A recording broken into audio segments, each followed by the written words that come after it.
What it do? What go down YouTube? It's your boy Quay J, back again with another reaction, man. And today I got a treat for y'all. Treat for me too. We got something different. I never reacted to nothing like this yet.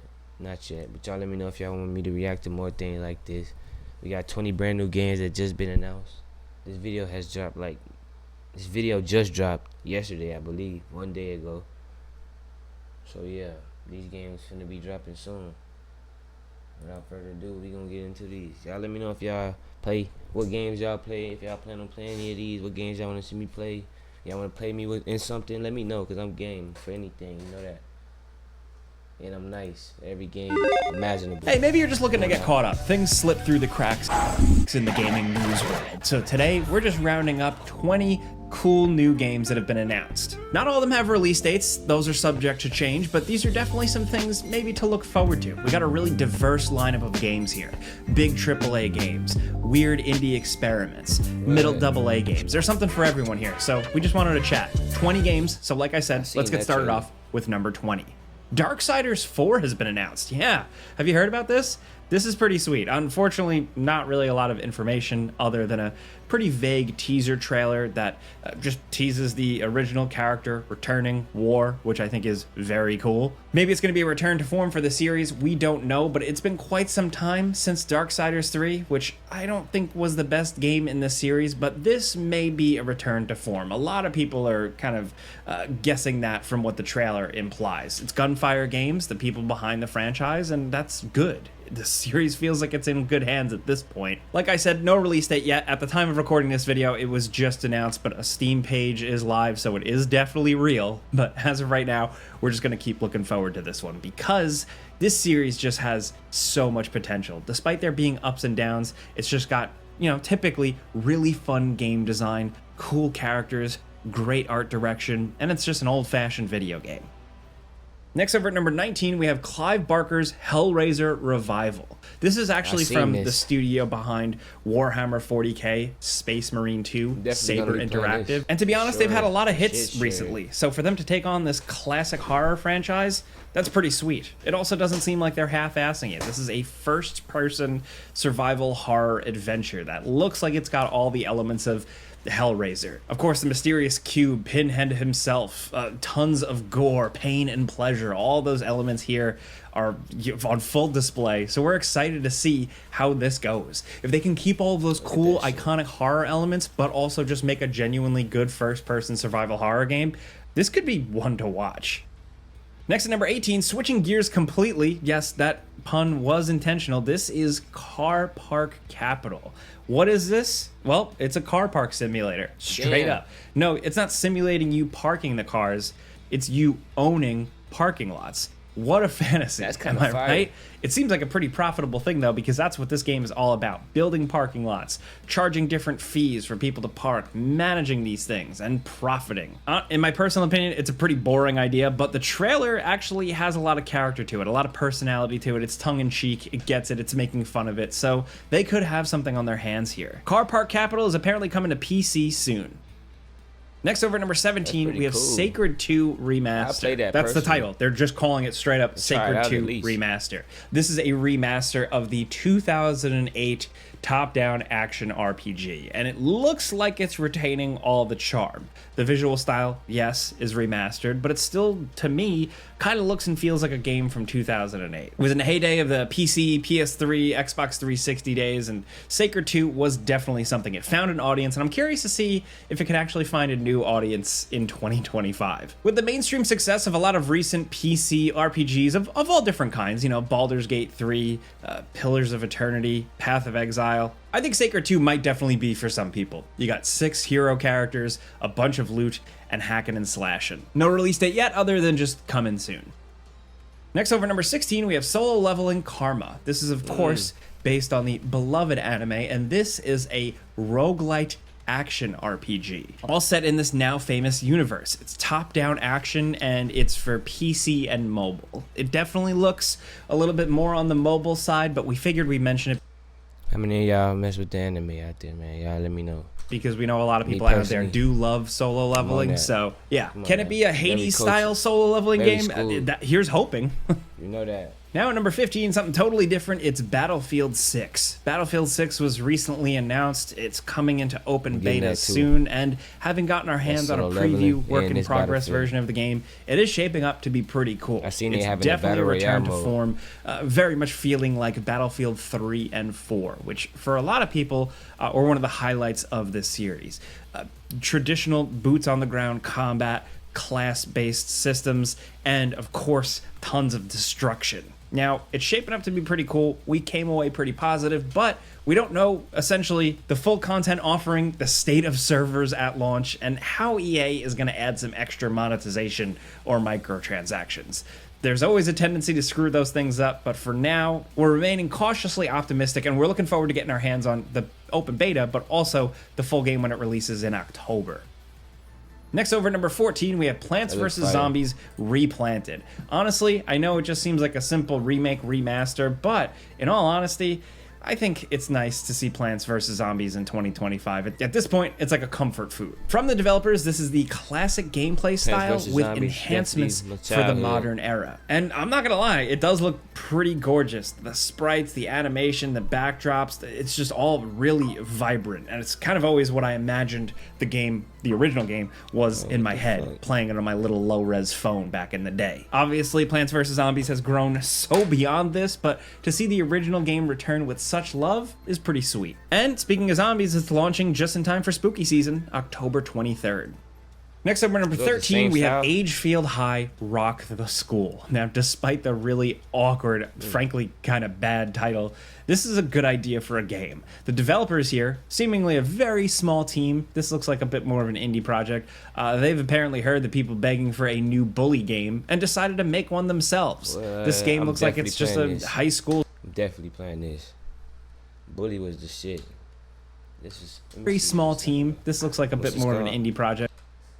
Game. The developers here, seemingly a very small team, this looks like a bit more of an indie project, they've apparently heard the people begging for a new Bully game and decided to make one themselves. This game looks like it's just a high school simulator. You run around, you do pranks, you get in fights, get in hijinks, go to classes, and it's set in kind of like the early 2000s, so it's giving it a distinct identity. This has a lot of potential. All we really have is this trailer that has already been making people pretty excited, but I'm waiting to see more. Still, I think it's a cool idea, and it could really fill a void, a weird kind of open school gameplay void that people have been looking for a while now, and it's set to release in early 2026.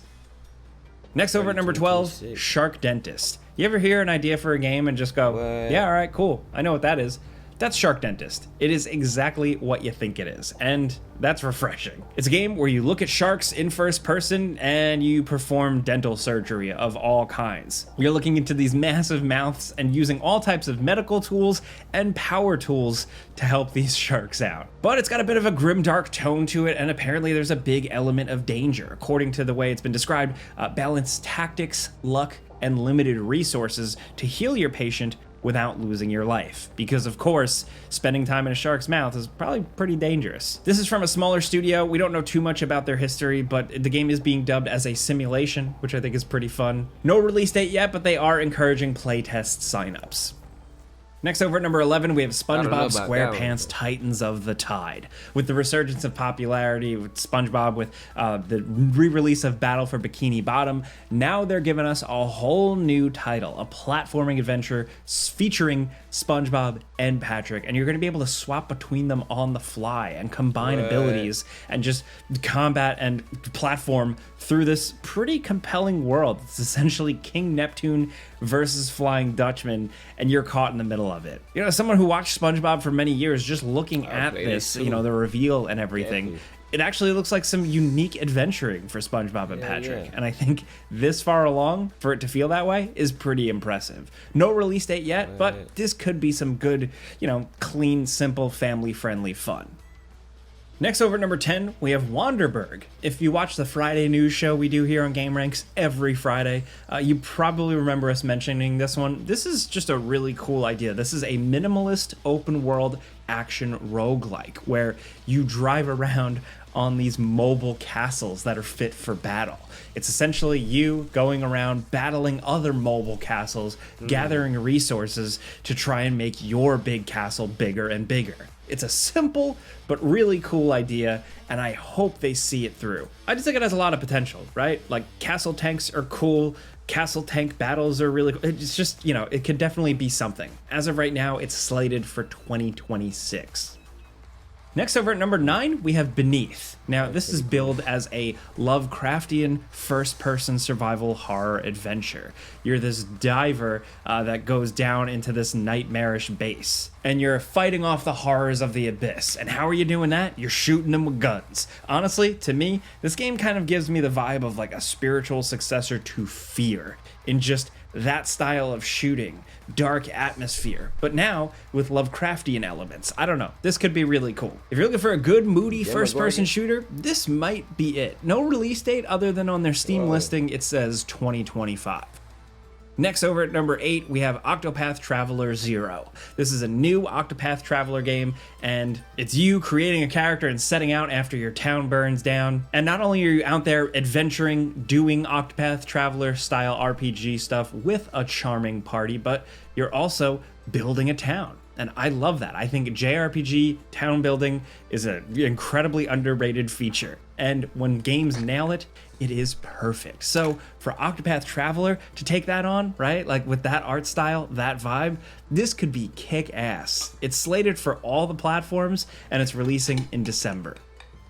Next, over at number 7, Once Upon a Katamari. It's been a long time since we've gotten a new full-on Katamari game, and man, this looks awesome. It looks like Katamari, pretty much what you'd expect. You'll roll around, you run stuff over, you collect stuff, you get bigger. But in new settings, with new features, new story, and a lot more customization, as well as a new multiplayer mode. If you've seen the trailer for this and you think, this looks pretty weird, you should definitely check out the original Katamari Damacy just to kind of get built up for this one, because man, these games, I know they look weird on the surface, but like they are weird, but they're also incredibly fun to play. So I'm really hoping Once Upon a Katamari continues that when it releases October 24th. Next, over at number 6, we have Alien Rogue Incursion. What was once slated as just an alien-themed VR game, now is a full-on first-person alien game. It's not quite Alien Isolation. It looks like they're doing something a little bit different, but it looks like it could potentially be pretty cool. You're an ex-colonial marine too, so like you can kick some ass in this game. I'm expecting, from what we've seen, it does look pretty faithful, at least to the source material, the tech, the dark atmosphere, the scary elements, all that. And look, I say that because we actually haven't played it, but it's been available in VR on PC, PSVR 2, MetaQuest. But now this new version of it, where everybody can play it, is releasing in September. And we're pretty excited to see how it is, finally.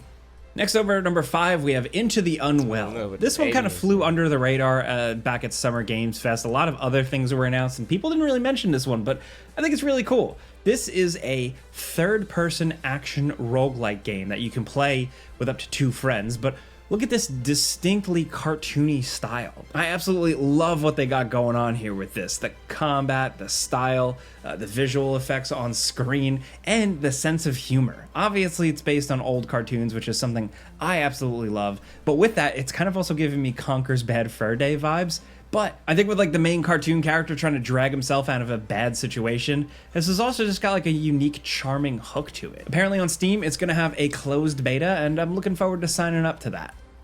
Next, over at number 4, we have Fate Keeper. Man, if you didn't catch this trailer that released recently, this game looks absolutely sick. This is a first-person fantasy RPG with just some really, really good visuals. Along with that, it looks like it's got some good, crunchy first-person combat. This isn't... Man's teeth. Along with that, it looks like it's got some good... Damn bitches. Crunchy first-person combat. This isn't just like an Oblivion or Skyrim swinging your sword at stuff. Here, the combat looks really reactive. Not only that, it's also just Unreal Engine 5 as hell. I mean, look at this thing visually. Yeah, apparently the game's gonna have like puzzles, actual RPG mechanics, a story, and honestly, that's what people want. But it's all in a handcrafted world. Of course, and honestly, that's look crazy. That's what people want. But it's all in a handcrafted world. Of course, is this just going to be all visuals? Is it going to be all glitz and no actual substance? We don't know for sure, but we're looking forward to getting our hands on it to really check it out. Apparently, it's coming to early access on PC this winter. Now down at number 3, if you thought Palworld was a good spin on Pokemon, it took that formula and ran with it. Well, it looks like we're getting more games like that with this, Tamer Town. Check this out. This is like a Pokemon-style town builder. So if you've ever dreamed of building like a Pallet Town or Cerulean City or whatever, this could be it. It's got like intuitive town building mechanics, but also Pokemon elements. You're going to be able to build a stadium and battle different creatures that are, of course, legally distinct from Pokemon. Apparently, these creatures that are dubbed Mokatons help you build the city, and it's all strategy. So I love city builders, and I'll welcome any new creative spin on that style of game. With a dash of Pokemon, it could be a match made in heaven, as long as Nintendo doesn't come and sue them. As of right now, it's apparently coming in 2027. Now down at number 2, we're getting even more creative with Frostliner. This is a post-apocalyptic train strategy game made by a very small team, and essentially you're commanding this train, going around trying to get more survivors and resources, and fighting off the harsh elements and maybe some other stuff. If you've played Frostpunk and you're like, man, I wish this was just a train and not a city, this might be your game. If you watched movies like Snowpiercer and you were like, man, I wish this was a game, well, this also might be for you. I think this is just like a match made in video game heaven, and I'm excited to see how far they take it. Managing your train, managing your resources, dropping things, building things as you go, I just think this is really cool. As of right now, apparently it's releasing in 2026 for PC. Now down at number 1, check this out. This is End of Abyss. This is being published by Epic Games, and it's actually from a lot of the people behind the Little Nightmares games. So what this essentially is kind of like a sci-fi horror themed Little Nightmares game, but with guns. You're this little diver explorer person, and you're exploring these horrific, dark, creepy environments, making your way through, with some video gamey type elements as well as some cinematic horror and weird, creepy boss battles. In a lot of ways, it kind of looks like a smart combination between something like the Little Nightmares games and Inside. I think that's what some players, especially if you like those types of games, like that's definitely what you want to hear. Obviously, this one is still kind of shrouded in some mystery. We've seen a little bit of it behind the scenes, and it does seem pretty cool. It's actually surprisingly challenging. It's apparently coming to PC and the consoles sometime in 2026. But those are 20 upcoming games that were recently announced that we just think might be pretty cool. Like I said, we had a really big variety of things here. Remakes, anime tie-ins, horror games, indie game, AA game. Oh yeah. Shit, Chad, those are 20 games. I ain't gonna lie, I seen about 4 or 5 that I'm definitely playing. Y'all let me know down below which ones y'all want to see played and which ones y'all gonna tap into yourselves. Without further ado, we'll catch y'all on the next one, man. Y'all be cool. Y'all be cool.